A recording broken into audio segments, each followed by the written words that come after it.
आप सभी साथियों का हृदय से अभिनंदन। देश की सीमा की रक्षा करने वाले एक मेजर साहब और उनकी पत्नी के प्यार और दर्द की कहानी लेकर आपके बीच उपस्थित हूँ। आइए कहानी सुनिए। मुझे विश्वास है कि ये कहानी आपके दिल को छू जाएगी। ओहो मेजर साहब, हमारी और आपकी शादी को कितने साल हो गए, बताइए ना। ऐसा कहते हुए कल्पना मुस्कुरा उठी। मेजर धीरेन्द्र प्रताप सिंह झुंझलाहट भरी नज़रों से उसे देखकर अपना फोन अटेंड करने लगे। फोन बंद करते ही उसकी ओर मुखातिब हुए और डपटते हुए बोले, अभी इस कैलकुलेशन का वक्त नहीं है मेरे पास। मेरी अपनी अलग परेशानियां हैं, पता नहीं तुम कब समझोगी। अभी साहब का फोन था, वापस बुलाया है मुझे। अभी तो आपको सिर्फ 15 दिन हुए हैं। कल्पना की पलकों पर आंसू ठहर गए। 2 महीने का कहा था, अब इतनी जल्दी? बारमूला में पोस्टिंग हुई है। मेजर साहब का स्वर गंभीर था। कल ही निकलना होगा। मॉम और डैड को भी बता देता हूँ। ऐसा कहकर वह तेजी से बाहर चले आए। कल्पना रूम में अकेली रह गई। उसके सब्र का बांध टूट गया। वह फपक फपक कर रो पड़ी। हमेशा ऐसा ही क्यों होता है? क्यों हमारी जिंदगी ऐसी हो गई? मेजर साहब, आप हमेशा इतने कठोर कैसे हो सकते हैं? प्यार तो आपको मुझसे है ही नहीं। रात को डाइनिंग टेबल पर अजीब सी खामोशी थी। कल्पना ने आज मेजर साहब की मनपसंद खीर बनाई थी। डिनर के बाद मीठे में खीर परोसी तो सबने खाकर तारीफ की। सिर्फ मेजर साहब ने कुछ नहीं कहा। बेडरूम में आकर भी एक आर्डर मिला। अच्छा सुनो, मॉर्निंग में जल्दी उठना है, पैकिंग अभी करनी है। वो खामोशी से पैकिंग करने लगी। गुस्से से उफनती हुई बोल पड़ी, कुछ लोग पता नहीं क्यों शादी करते हैं। क्यों करते हैं का क्या मतलब?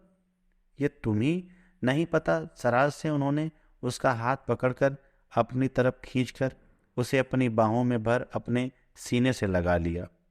Don't be silly. आज एक खूबसूरत रात को यूं गुस्से में न गुजारो। तुम्हारी एक झलक के सहारे मुझे वहां महीनों गुजारने होंगे। अंतरंग क्षणों में भी वो यही सोच रही थी कि पुरुष बहुत स्वार्थी होते हैं। एक एक यादें वह समेट लेती है महीनों के लिए। अगले दिन वो भी वक्त आ गया जिससे वह हमेशा नजरें चुराती है।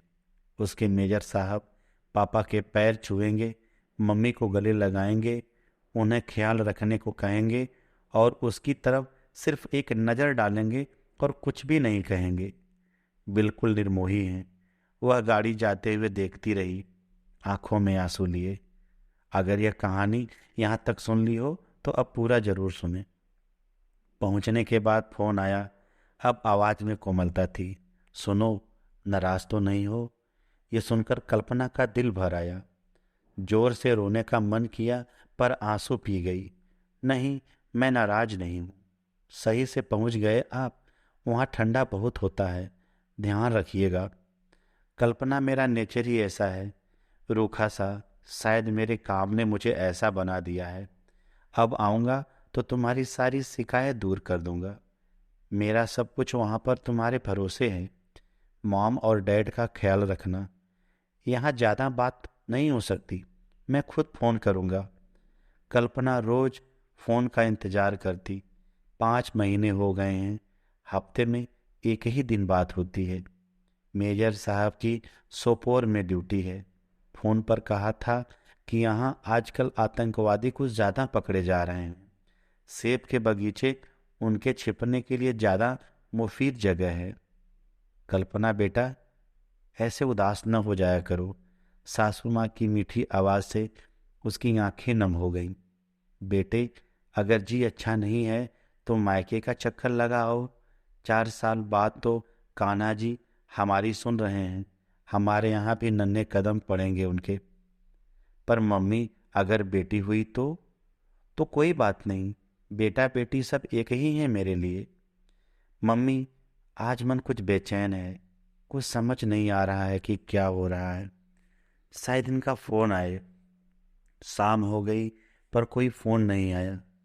टीवी पर कल्पना के ससुर न्यूज़ देख रहे थे। हेडलाइन थी कि सोपोर में आतंकवादी मुठभेड़ में मेजर धीरेन्द्र प्रताप सहित सेना के 5 जवान शहीद हो गए। उनका चेहरा सफ़ेद पड़ गया। उन्होंने तुरंत टीवी बंद कर दिया। इकलौता बेटा शहीद हो गया। मेजर धीरेन्द्र प्रताप ने आखिरी वक्त तक संघर्ष किया। 7 गोलियां लगी थीं, परंतु वह अंत तक मोर्चे पर डटे रहे। कल्पना की तो जैसे दुनिया ही खत्म हो गई। पति का शरीर जब तिरंगे में लिपट कर आया तो बस वह उनसे लिपट गई, जैसे कभी किसी से अलग नहीं होगी। उसकी चीखें सबको दहला गईं। सम्मान के साथ मेजर साहब का अंतिम संस्कार हुआ।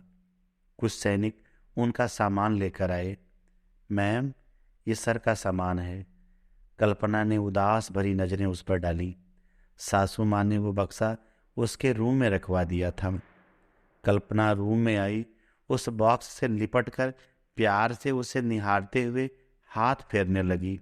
उसे महसूस हो रहा था कि उसके मेजर साहब कहीं नहीं गए, यही उसके सामने तो हैं। वो बुदबुदाने लगी, मुझे पता था आप मुझे ऐसे छोड़ के नहीं जा सकते। अभी आप मुझे डांटेंगे। कल्पना, ये सब क्या है? तुम तो अभी से हमारे बच्चे को रोना सिखा रही हो। उसने आंसू पोंछते हुए कांपते हाथों से बॉक्स खोल दिया।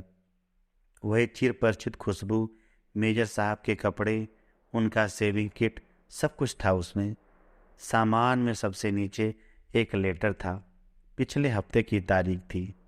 उसमें लिखा था, क्या लिखूं तुम्हें, क्योंकि तुम तो समझती हो कि मैं अनरोमांटिक पति हूँ। हमेशा शिकायत रहती है तुम्हें मुझसे, पर मेरी बात को समझना कि मेरा पहला प्यार मेरा देश और मेरा आखिरी प्यार तुम हो। एक सैनिक की जिम्मेदारियां ही अलग होती हैं। मॉम, डैड और तुम मेरे लिए क्या हो, शायद शब्दों में नहीं बता पाऊंगा। तुम्हें जाते हुए पलटकर इसलिए नहीं देखता क्योंकि तुम्हारा दुखी उदास चेहरा नहीं, खिलखिलाता खुश चेहरा याद रखना चाहता हूँ। इस समय ऐसी जगह पर हूँ जहाँ जिंदगी का कुछ पता नहीं। हमारे बच्चे को मैं जल्दी ही देखूंगा। उसके और तुम्हारे साथ वक्त बिताऊंगा। तुम्हारी शायद शिकायत एक दिन दूर हो जाएंगी, पर एक वादा तुमसे चाहता हूँ कि मैं अगर नहीं रहा तो मेरे प्यार को एक खूबसूरत बंधन समझना, बेड़ियाँ नहीं। मेरे लिए प्यार का मतलब सिर्फ तुम हो और कुछ नहीं। तुम्हारे अनरोमांटिक मेजर साहब। अगर सच में यही है मेजर साहब, आप मुझे छोड़कर कभी नहीं जा सकते। उनकी वर्दी को सीने से लगाकर रोते रोते कल्पना बेहोश हो गई। साथियों, सीमा पर शहीद होने वाले हर जवान के परिवार का यही हाल होता होगा।